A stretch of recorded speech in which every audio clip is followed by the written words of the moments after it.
کہ آج بھی اگر صحیح اسلام کی تعلیم، صحیح اسلام کی تبلیغ، صحیح اسلام پر عمل کرنے والے لوگ پوری دنیا میں اگر کہیں ملیں گے تو وہ بھارت میں ملیں گے، اور یہیں سے شروعات ہوتی ہے، مرکز ہے ہمارے یہیں پہ۔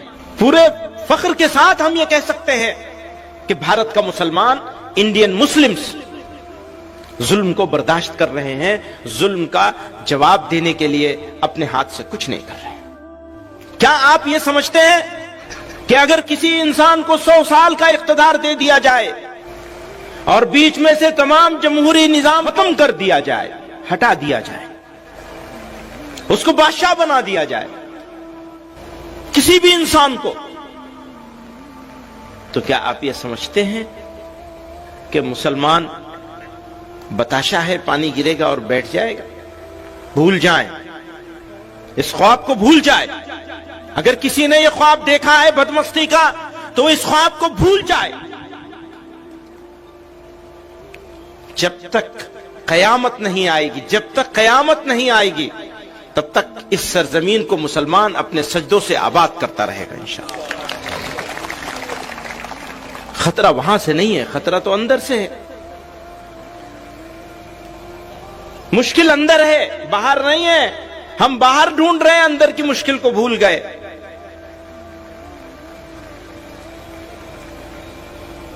میری بات کو، میری گفتگو کو ان کے نعروں نے بھٹکا دیا، اور میری قوم کو اس کے لیڈروں نے جذباتی باتوں سے بھٹکا رکھا ہے۔ ہرگز مایوس ہونے کی ضرورت نہیں ہے۔ میں پورے اعتماد کے ساتھ کہتا ہوں کہ اس پورے بر صغیر میں بھارت کے مسلمانوں کے لیے بھارت سے اچھی جگہ آج بھی کوئی نہیں ہے۔ پورے اعتماد کے ساتھ کہتا ہوں۔ ہے خراب حالات، سب خرابیوں کے باوجود خرابی ہے، ہو سکتا ہے اور بھی بڑھے۔ تم یہ سمجھتے ہو کہ تم ایمان والے ہوگے اور تمہارا امتحان نہیں لیا جائے گا؟ کیا تم یہ سمجھتے ہو؟ قرآن کہہ رہا ہے۔ تم یہ سمجھتے ہو کہ تم آرام سے رہو گے؟ کہو گے ہم ایمان لائے اللہ پر اور اس کے رسول پر، اور تم آرام سے زندگی گزارو گے مشرکوں کی طرح سے؟ تم آرام سے زندگی گزارو گے ان لوگوں کی طرح سے جو ایمان کی نعمت سے محروم رہ گئے؟ یہ کبھی نہیں ہونے والا ہے، یہ کبھی نہیں ہونے والا ہے۔ تمہارا ایمان اس بات کی علامت اور پہچان ہے کہ تمہیں تپایا جائے گا، تمہیں گرم کیا جائے گا، تمہیں تیار کیا جائے گا اس پروردگار کے سامنے پیش ہونے کے لیے۔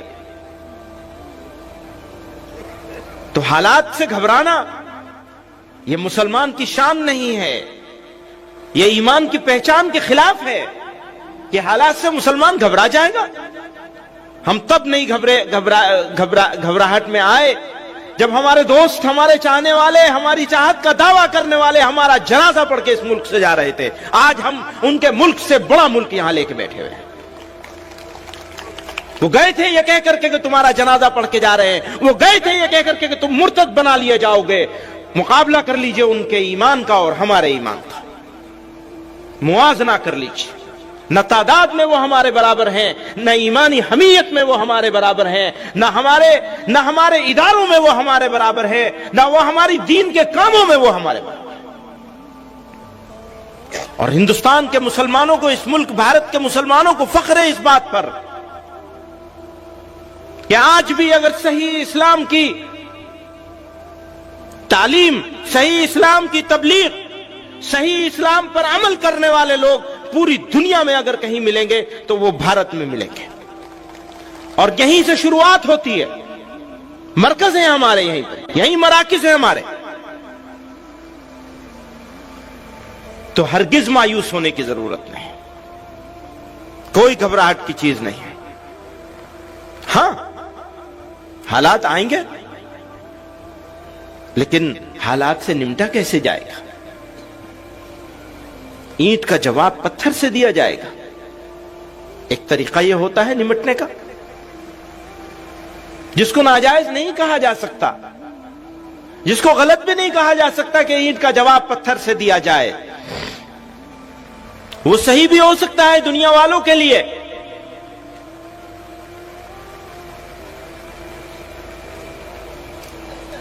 لیکن ذرا آئیے اور اب سے 1400-1500 سال پیچھے چلیے، واپس جائیے، اور جن پر ہمارا سب کچھ قربان، جن کے واسطے سے اللہ رب العزت نے ہم کو تمام عزتوں سے، بلندیوں سے نوازا، آقائے دو جہاں نامدار مدینہ محمد مصطفیٰ صلی اللہ علیہ وسلم جب کمزور تھے، جب کوئی ساتھ دینے والا نہیں تھا، تو اس وقت ستائے جا رہے تھے، ظلم کیا جا رہا تھا، دکھ دیے جا رہے تھے، بے عزت اور ذلیل کیا جا رہا تھا، مارا جا رہا تھا، سجدے میں جا رہے تھے تو اوجڑی رکھی جا رہی تھی، کانٹے اور کوڑے، راستے میں کانٹے بچھائے جا رہے تھے، اوپر سے کوڑا ڈالا جا رہا تھا۔ پھر یہی نہیں، آپ کے مقدس ساتھیوں کے ساتھ کیا کیا ہوا، حضرت بریرہ کے ساتھ کیا ہوا، حضرت سمیہ کے ساتھ کیا ہوا، کتنے واقعات ہیں، سب معلوم ہیں آپ لوگوں کو۔ اور طائف کی گلیوں میں نبی علیہ الصلوۃ والسلام کے ساتھ کیا ہوا، آپ نے کیا کیا؟ جب وہ آئے تھے اجازت لینے کے لیے کہ آپ اجازت دے دیجئے تو پہاڑوں کو ملا دیا جائے گا، طائف کا نام و نشان مٹ جائے گا، تو جناب رسول اللہ صلی اللہ علیہ وسلم نے کیا فرمایا، سب کو معلوم ہے،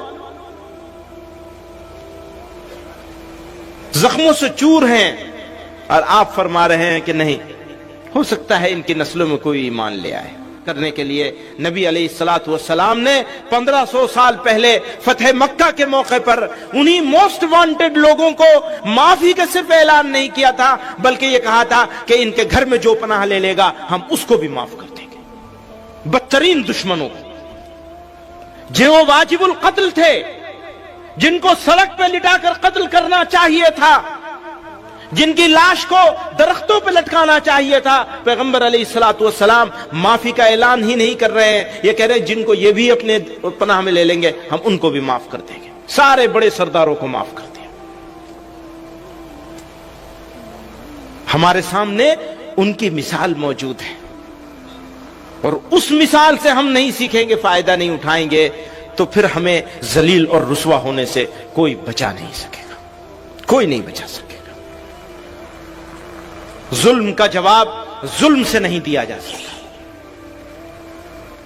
ناانصافی کا جواب ناانصافی سے نہیں دیا جا سکتا، اندھیرے کو اندھیرے سے نہیں مٹایا جا سکتا، آگ کو آگ سے نہیں بجھایا جا سکتا، ہاں ظلم کو صبر سے ہرایا جا سکتا ہے، کیونکہ میرے اللہ نے کہا ہے کہ صبر کرنے والوں ہی کے ساتھ ہوں۔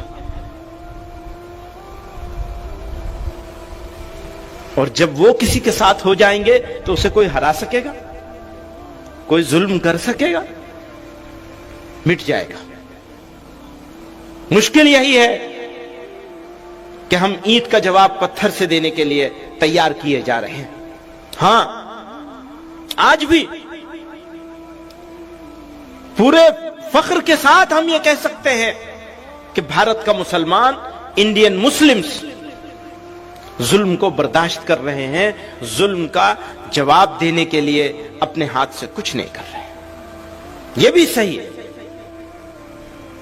میں صرف یہ بتانا چاہتا ہوں کہ صبر کرنا بزدلی نہیں ہے، صبر کرنا تو طاقت کی علامت ہے۔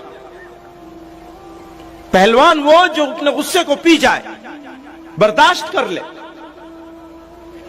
تو ہمیں حالات کا ڈٹ کر مقابلہ کرنا ہے صبر کے ساتھ، تاکہ اللہ تعالیٰ کی نصرت، اس کی تائید ہمارے ساتھ آ جائے، اور یہ جو مٹھی بھر لوگ ہیں یہ ناکام ہو جائیں، یہ ریئل ایشوز سے لوگوں کی اٹینشن ڈائیورٹ کرنے کے لیے، توجہ ہٹانے کے لیے مسلمانوں کو ایز اے ٹول یوز کر رہے ہیں۔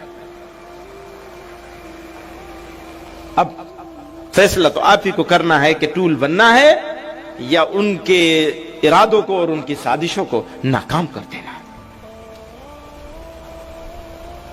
آپ انسانوں کے بیچ میں ذات کے نام پر تفریق